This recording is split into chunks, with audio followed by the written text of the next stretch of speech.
Ces 15 véhicules de type 4x4 frigorifique visent à renforcer l'accès des populations, notamment dans les zones rurales éloignées, à une vaccination de qualité.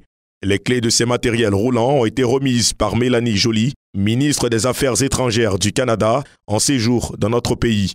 Selon Jean-François Basse, le représentant de l'UNICEF en Côte d'Ivoire, ce don assure une meilleure couverture vaccinale. Ces équipements renforceront la vaccination dans les zones les plus reculées de Côte d'Ivoire et contribueront à réduire la mortalité infantile et maternelle. Grâce au soutien généreux du Canada et d'autres acteurs, la couverture vaccinale a progressé. Le pentavalent 1 est passé de 78% à 83%.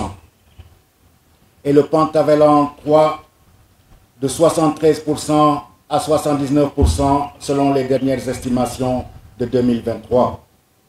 De plus de 64% de la cible nationale est désormais complètement vaccinée contre la COVID-19. Le ministre en charge de la Santé, Pierre Ngou Demba, a exhorté les 15 directions régionales bénéficiaires à une utilisation responsable de ces matériels.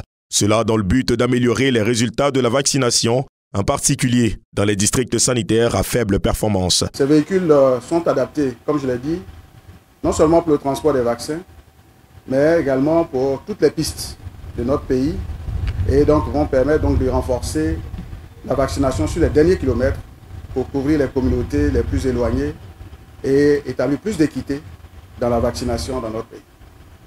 Ils permettront donc de renforcer la stratégie mobile dans les districts sanitaires à faible performance.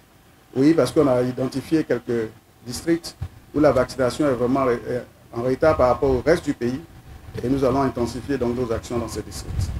D'un montant d'environ 6,650 milliards de francs CFA, ce projet a permis d'acquérir 500 motos pour les vaccinations en stratégie avancée.